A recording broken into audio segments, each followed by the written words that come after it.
सुबह प्रभात बच्चों, कैसे आप सब? आशा करती हूँ कि आप अच्छे एवं सुरक्षित होंगे।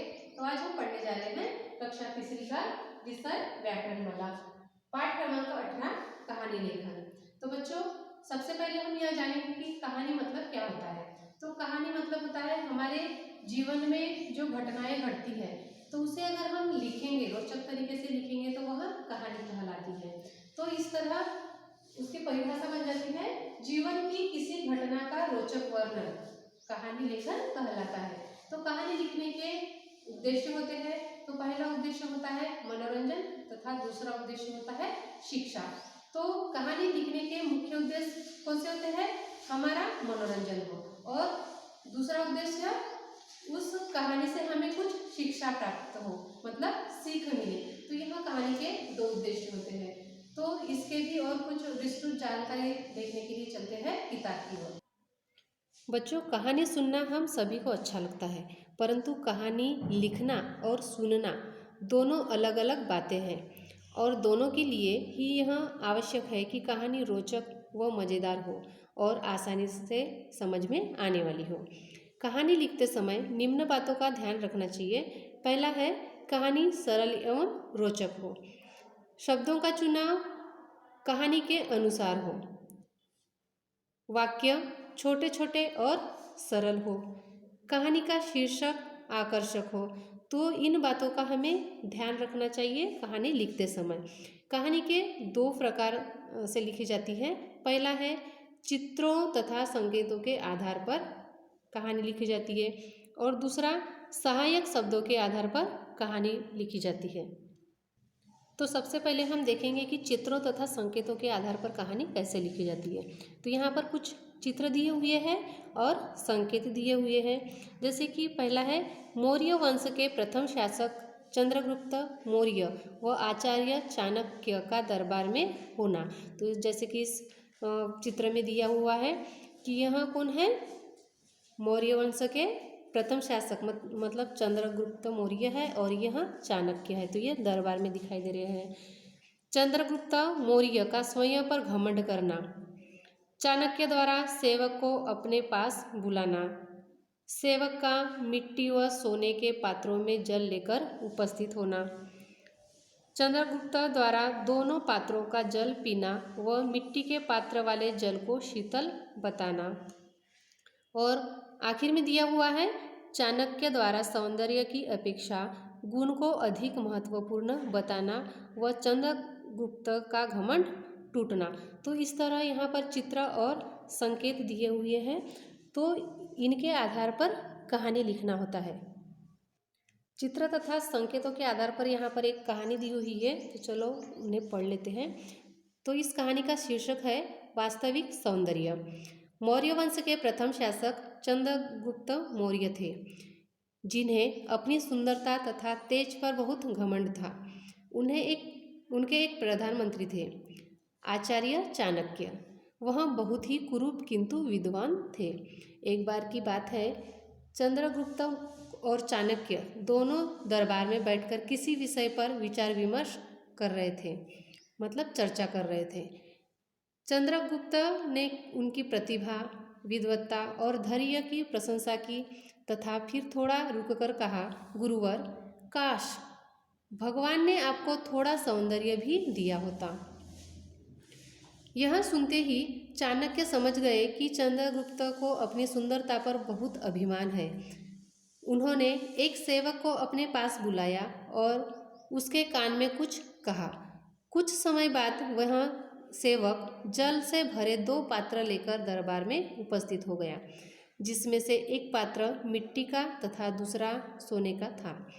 चाणक्य ने चंद्रगुप्त को सोने के पात्र वाला जल पहले पीने के लिए कहा तथा मिट्टी के पात्र वाला जल बाद में।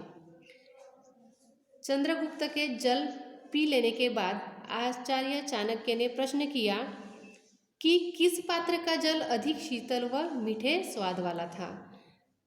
चंद्रगुप्त ने उत्तर दिया कि गुरुजी, मिट्टी के पात्र वाला जल अधिक शीतल व मीठे स्वाद वाला था।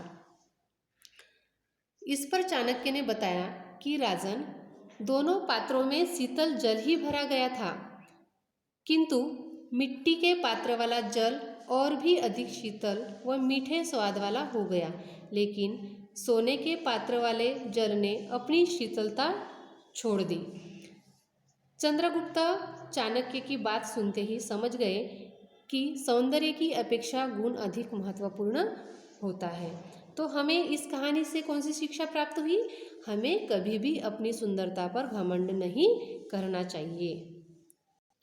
तो हमने अभी कौन सी कहानी पढ़ी? चित्र तथा संकेतों के आधार पर लिखी हुई कहानी। अब पढ़ने जा रहे हैं सहायक शब्दों के आधार पर कहानी।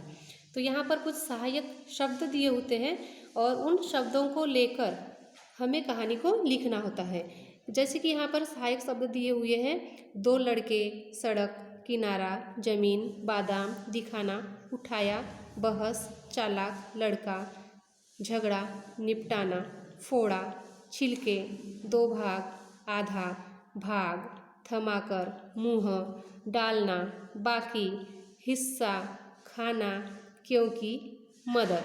तो यह हो गए सहायक शब्द।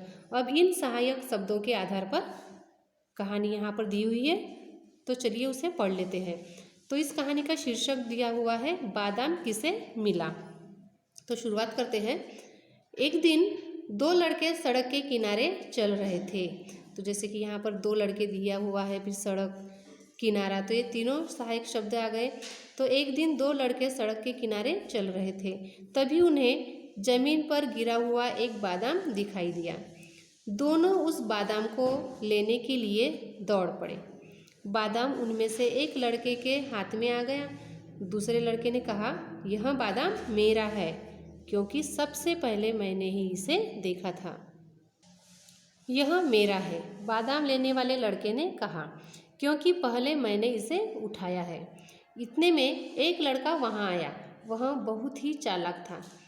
उसने दोनों से कहा, बादाम मुझे दो, मैं तुम्हारा झगड़ा अभी निपटा देता हूँ। जैसे कि इस चित्र में दिया हुआ है कि दो जो लड़के हैं आपस में झगड़ रहे हैं और तीसरा जो लड़का है वह आ रहा है। चालाक लड़के ने बादाम ले लिया। उसने बादाम को फोड़ा और कठोर छिलके के दो भाग कर दिए। छिलके का एक भाग उसने पहले लड़के को देकर कहा, लो, यह आधा भाग तुम्हारा। दूसरा भाग दूसरे लड़के को थमाकर कहा, और यह आधा भाग तुम्हारा। तो इस तरह से दोनों लड़कों को वह उसने जो बादाम के छिलके के दो फोड़ दो लड़कों को बांट दिया। फिर चालाक लड़के ने बादाम की गिरी अपने मुंह में डालते हुए कहा, यह बाकी हिस्सा मैं खा लेता हूँ, क्योंकि तुम्हारा झगड़ा निपटाने में मैंने बहुत ही मदद की है। तो इससे हमें क्या सीख मिलती है? दो लोगों के झगड़े में सदैव तीसरे का फायदा होता है, इसलिए हमें झगड़ा नहीं करना चाहिए, आपस में उसे सुलझा लेना चाहिए। पाठ को फिर से दोहराते हैं। कहानी सुनना हम सभी को अच्छा लगता है। कहानी लिखना और सुनना दो अलग अलग बातें हैं। कहानी के दो प्रकार है और दो प्रकार से लिखी जाती है, चित्रों तथा संकेतों के आधार पर तथा सहायक शब्दों के आधार पर। तो बच्चों, इस तरह से आपको भी अपने जीवन में किसी घटना को लेकर रोचक तरीके से या फिर मनोरंजक तरीके से आपको कहानी लिखना है। तो यहीं पर हमारा यह जो पाठ है कहानी लेखन यहीं पर समाप्त होता है। आशा करती हूँ कि आपको समझ में आ गया होगा। धन्यवाद।